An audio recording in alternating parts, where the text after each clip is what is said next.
How about that?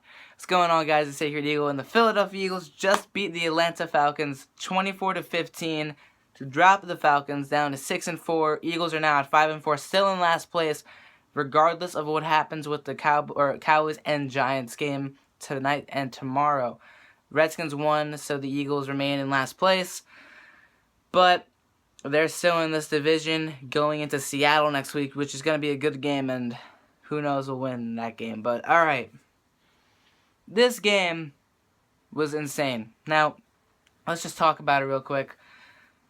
This is the best offense in the league going up against one of the best front sevens, one of the best defenses in the league. We have to come to terms with that. The Eagles have one of the best defenses in the league, and allowing only 15 points to the best team in the league who averaged 33 points a game, that is something special right there. They spread the ball a lot. There were a lot of times where this offense struggled.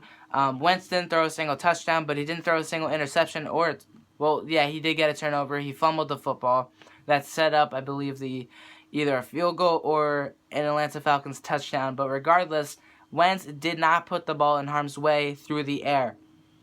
Ryan Matthews had a big game. He ran for 108 yards and 19 carries and 2 touchdowns, including the game-winning touchdown drop that ended up with a 2-point conversion try that worked. And we, went from 19 to 21. This game, it was really just about who can outscore each other, but in the end, or at least that's what we thought it was going to be, but in the end, it was really about who's the best team, who's better, and who wants this game more. And the Eagles came out and showed everyone that they deserved it and that they wanted it more. Matt Ryan ended up throwing an interception to Leotis McKelvin to win the game, to ice the game for the Eagles. Nolan Carroll left the game with a head injury. We still don't know how that's going to turn up or anything. There were a lot of plays that should have been called, especially a unnecessary roughness penalty that was a helmet-to-helmet contact on, I forget who the defender was, but it was on Jordan Matthews, and Matthews went down, was bleeding out of the mouth. He still stayed in the game. He didn't go in for any concussion protocol or anything, but that's what happened. And there are a lot of missed calls, I'll admit, on both sides of the field, but the Eagles were the ones that came out victorious. It was a good game. I'm going to be real with you. It was a really crazy game, especially the fourth quarter. The fourth quarter started off with a 76, 78-yard touchdown pass to this guy. I don't even remember his name. Let me look for it real quick. If I can find it. I don't think I can find it. Where is it? What's that guy's name? It's the 76-yard Taylor Gabriel.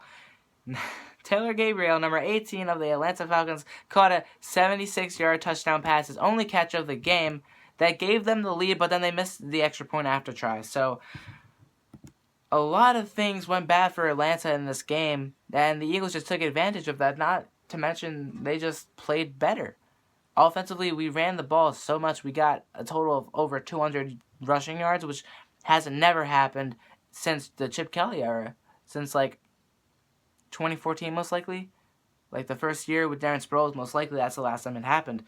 Not to mention, we spread the ball out a lot on the field. Darren Sproles, being the lead wide receiver, at least in receptions, had 8 receptions for 57 yards. Jordan Matthews, 6 receptions for 73 yards. Zach Ertz, 6 receptions as well for 55 yards. Ryan Matthews, 2 receptions for 30 yards. Ryan Matthews had a hell of a game. I'm proud and happy to see him actually be successful both on the ground and when catching passes out of the backfield. Nelson Aguilar is disappointing me.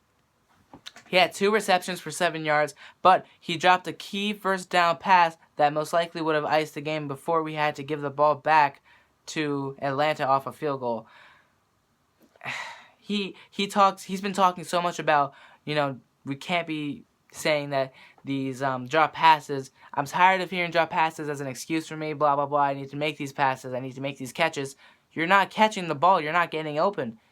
Jordan Matthews, Zach Ertz, and Darren Sproles, even Ryan Matthews, did everything they had to do today. Dorial Green-Beckham was more like a blocker on a majority of the plays. Bryce Treggs, I don't think we really saw him that much. I don't think he was out on the field too much.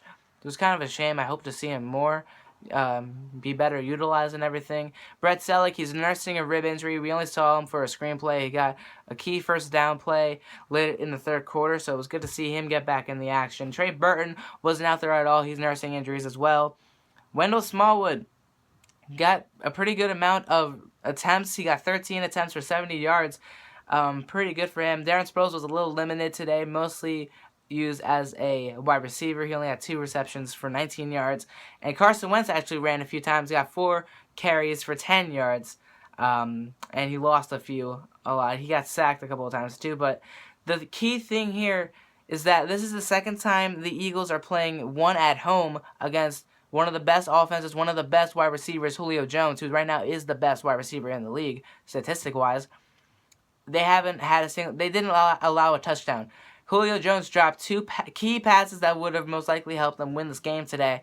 Not to mention, we only limited him to 135 yards. Usually he has a lot more than 135. And when we say 135 to a wide receiver, we think, yeah, that's a lot. But Julio Jones averages over at least 135 or more. So the Eagles did really good shutting down Matt Ryan. It's not even the way you would think to shut down somebody. They just kept them off the field. Offensively, we kept our defense off the field, which helped us win the game by keeping their offense off the field. Matt Ryan was not on the field at all for a good majority of the game. We led pretty well in time of possession. We led pretty well, and I mean, what else can I say? This was just a good game. We didn't have to score too much. We didn't have to do too much offensively. We just won the game where it needed to be won. You know what I mean? Like, it's a good game. I'm really hyped up. We have to go to Seattle next week. Seattle plays tonight against New England, so it's gonna be a good fight. Another battle of the birds. We play 3 of the 4 birds. The 4 other birds, I should say. As you know, we don't play Arizona at all. But yeah, I don't have anything else to say, honestly. I'm just focused on my computer right now. I'm trying to fix it up. But this was a great game. I'm proud of the Eagles. Doug Peterson made some very bad play calls at certain times. But other than that, he did what he had to do to win. And now, on my TV right now, we are seeing the Cowboys and the Pittsburgh Steelers game. Hoping that the Pittsburgh Steelers can find a way to beat them, because no other team besides the Giants somehow back in week 1 has found a way. But all in all, guys, I am excited. The Eagles are still in this division. I'm not saying that they're going to go anywhere, because we don't expect them to, but come on. You can't not be excited for how they played, how well they played today, and especially with the schedule that we have moving forward. We play Seattle, Green Bay, Cincinnati, Washington, Baltimore, New York, and then Dallas. That's a pretty tough stretch of games right there. Majority of them are at home. 5 of these last 8 games are at home, so that gives them somewhat of an advantage. But when you really look at it, it's going to be a tough few weeks ahead of us, and I think that we can definitely find a way to win these games. I think we can beat Seattle. I sure as hell think we can beat Green Bay, because Green Bay is just getting blown out by Tennessee right now. Like, Tennessee.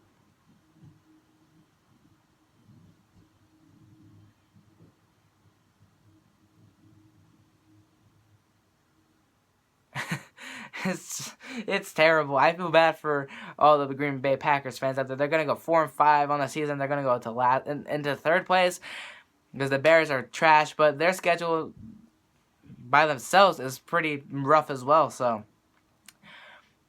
I have no other words to say. Oh no, this was a really great game. Need to see a lot more Dorial Green-Beckham though. I feel like if we had seen more from him, I don't understand. Like, the wide receivers, they still can't find ways to get open, but yet they're still finding ways to make crucial plays that lead us to scoring points to win games.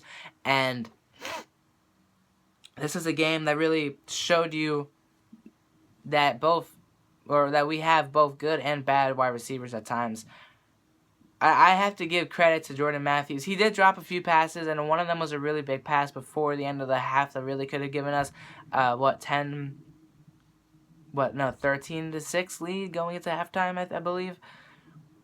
But he took a huge hit that should have been called on that wasn't called on. I give him all the props in the world for staying in the game after that to, help this team find a way to win, and it was good. I have respect for him and I'm proud of him. Ryan Matthews, like I already said, I'm really happy to see him finally get some action that actually gave him, a good chance of being successful, and today he was very successful. Darren Sproles, he really pumped up this offense. Same with Zach Ertz, especially towards the end of the game. And I really liked seeing Carson Wentz comfortable in the pocket. He's really showing that he has trust in everybody, especially Jordan Matthews, especially Darren Sproles, Zach Ertz, specifically Zach Ertz. Zach Ertz is our security blanket for him, and we really need him to show up more. And today, in the past 2 weeks, he has, especially with the fact that he's been nursing that rib injury. It's really good to see him back out there. But all in all, guys, I'm ready for Seattle next week. Tell me in the comments down below what you thought about this game. Subscribe for more content. And I'll see you guys all tomorrow with whatever I decide to record. Because let's go Pittsburgh Steelers, and have a great rest of your Sunday, guys. Oh, man. Fly, Eagles, fly. We are still in this division, guys. Even though we might not go anywhere, we're still in it. That's something to look forward to.